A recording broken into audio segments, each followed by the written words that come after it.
So on Tuesday, folks, the Transport Minister announced a 12-month ban with immediate effect on ride-sharing transport services, InDrive, Uber, 876 on the go, what's this, Lyft and Ride, Jamaica, because of what they deemed a national security concern.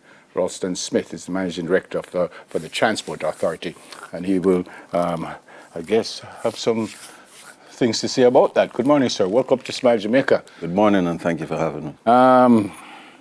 When you heard that, what was your first reaction when you heard that the minister, I think he said, I don't know if he gave a time at the time when he came out, he just said they were banned. What were your thoughts when you heard that? Well, it didn't take me off guard because there are a lot of behind the scenes working in respect of the Transport Authority and the ministry working through what we want to create an establishment for the regulating of ride-hailing entities in Jamaica. Ride-hailing, we call it. Ride-hailing. There's a difference and a distinction between what is called ride-sharing and ride-hailing. Interesting. So ride-sharing is really the concept of carpooling. In some instances, it's free, and in some instances, it's done at a cost. So you could determine that you want Neville to take your children to school, and he would share the ride, and he may do so for free, or may charge you for it. So that's something on the world stage. I want to ask a question. When I read that, I was surprised, because then what is the benefit to the driver? There are several benefits. So you could decide free to reciprocate the process the next day. So whereas you park today, pool your car, and travel with Neville, or have your family travel with Neville, and vice versa the following day. Tomorrow I travel with her. Yes. So and there are entities that do that as a business? Not necessarily entities, but individuals within communities. So that's ride sharing. So that's ride sharing. And ride hailing is like... Ride hailing is a concept of calling. So you're hailing a cab to come, you call a cab to come. And Uber would have been the biggest global... So ride sharing, when you call, you negotiate a fee and agree on a fee? There are different concepts to the ride sharing concept you're talking about. Yes. In ride sharing, there are some transactions that are for free and some transactions that they charge a fee. A negotiated fee. So they could say it's $1,000 and you could say only a $500, and then say, okay. That's correct. But the ride-hailing is really an enterprise-run operation, whereas companies set up themselves using virtual apps, and you book ride through those applications. So like a taxi? It's like a taxi cab you call. Right. Yeah, with that little more flexibility in terms of the... So up until now, what has been the policy arrangement with regard to governance of the industry? Well, that's what we're working towards, creating a policy framework around the operation of ride-hailing enterprises in Jamaica and setting out statute and legal points of law. So up until now, what they've been using? Just willy-nilly? Just everybody just come up and do them thing? You'd recall, Simone, that when lottery scam really hit our shores, it took us a while to get the carbon unit up and to create legislation that would interact and catch up with that kind of technology. I want to jump in because I read before Uber came to Jamaica, I read that they were coming. So it's not like them just surprised us and a man said, wait, Uber they are Jamaica. So some people think what the minister did was a knee-jerk reaction, and some people are saying maybe we didn't do due diligence from earlier to know, so well, Simone is upstanding and no problem. Neville not so upstanding, him can't work with it. And that's the point I want to make now, because there have been several meetings leading up to this, and we even summoned a team out of from Uber overseas, and they came and we had a series of meetings. They were tasked with presenting the minister and the ministry through the Transport Authority their own proposal in respect of how their ride-sharing application would work. The Transport Authority, as a regulator of public land transportation, has a duty to ensure that all vehicles providing public passenger transport services for a fee, that they meet the fit and proper requirement. So one, they must obtain a license from the Transport Authority. So that's a vehicle. That is displayed in their vehicle, their ID? That's a badge. So I'm coming to that. Gotcha. So there are two important tests for the provision of public land transport services. One is that the vehicle must pass that fit and proper test, and that is personified in the Transport Authority issuing a road license on the vehicle, wearing a red plate, and you see different decals and markings on the vehicle. So you'd see the Hackney carriage, and you'd see the route taxi and the contract carriage. Those vehicles are also issued with a sticker decal that is displayed, and you can determine that the vehicle is fit and proper. And two, the driver themselves must pass a fit and proper test. And that is done through, one, the Transport Authority badge training, two, they have to clear the antecedent, and three, they must obtain a police certificate declaring them clean without any criminal background. And that now you give a badge that is displayed in the vehicle, and the passengers can now determine that this particular driver is safe to travel. We don't have a whole lot of time, so the meeting on Wednesday, that was with the ride-hailing group. What was local ride-hailing? Yeah, what was the purpose of that meeting? The purpose of that meeting was really to get an appraisal of their own apparatus. What is it? What kind of mechanism they have in place to determine the safety standards?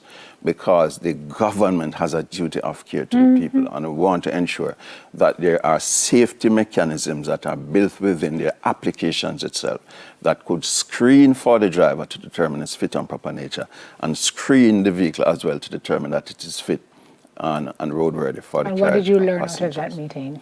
Well, we were organizing that meeting, so I was... What did you learn from them in relation to what you What we learned, especially 876 or one of the local providers, that they have a very strong and robust system, and that the system is equipped to, one, to test the fit and proper nature of the driver in many respects, and I speak specifically here of 876 on the go.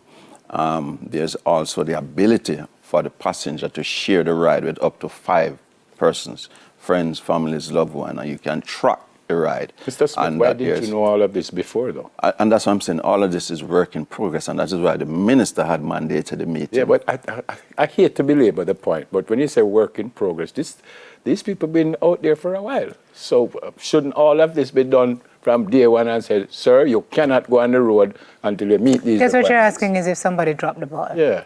Well, I wouldn't say nobody dropped the ball. I want to say that we were very strategic and deliberate in terms of the approach, because one is to look at what regulations, what laws currently exist on our book to accommodate ride-hailing service provision, and two, what steps would be needed, if any at all, to get regulations in train, and three, to meet with the local providers as well as the international providers and look at what is it that they have and how it fits with our regulatory environment for the delivery of public transport services here in Jamaica. I want to know when we're going to see some of these things manifest. But I look at the minister's letter, and he says the JCF has advised that several heinous crimes, to include murder, rape, abduction, and robberies, have been committed by persons who have purportedly been contracted via these platforms to provide transportation services. So you've been getting steady reports of crimes since these folks have been operating in the country? Well, we rely on the Jamaica Constabulary Force for that bit of information, and I want to say that we have been collaborating with the JCF at the very highest level, and they too have an interest, a vested interest in looking at the safety mechanisms that are built into the applications for use by the public. Question, sir.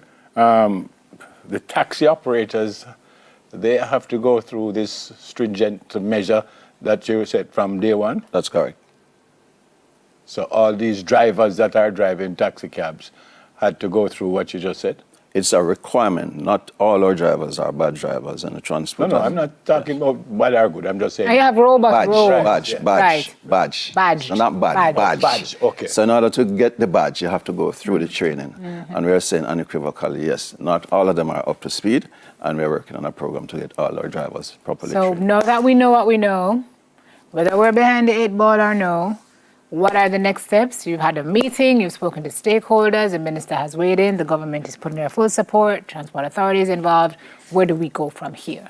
All right, so we are putting our recommendations to the minister in respect of the local riding entities that we believe at this particular time are sufficiently equipped to treat with the whole matter of ride-hailing.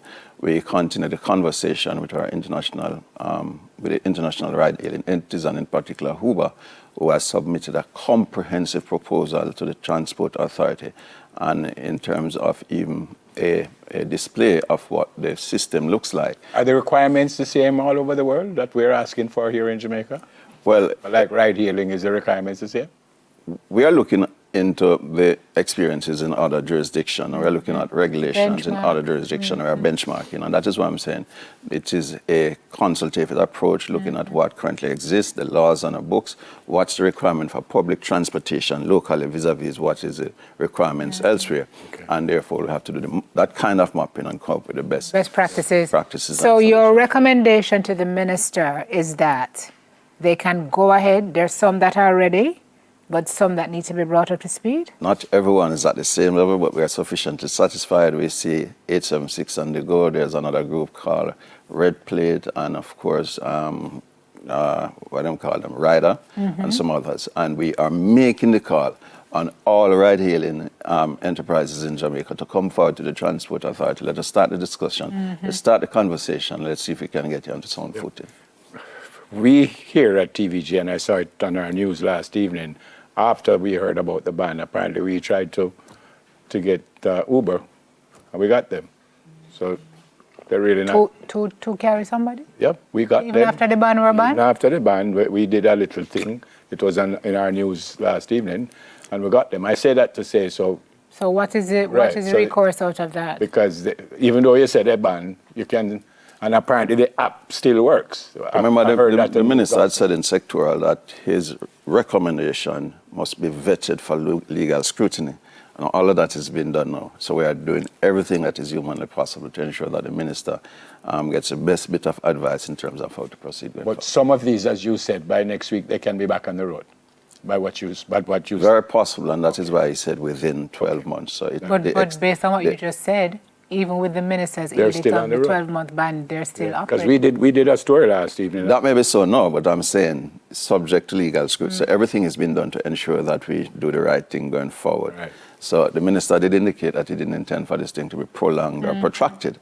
And is it within that construct that we're working to get everybody up to speed? Because it's a useful service. It is. Yes. Just need to get it right. It's an important fabric to the transport ecosystem. Absolutely. So we just want to ensure that the safety and integrity of the systems are maintained. Yes, and that our people are safe. Appreciate that, Sir Smith. Thank you very much for weighing in this morning. Ralston Smith, Managing Director of the Transport Authority of Jamaica. After the break, you should be doing this interview. No. Well, you got to tell me so you can swim. I can. We know so you was going to tell me that. You can't bother. See me there? Yeah, you look young. Swimming as an important life skill. That's on the other side of this break.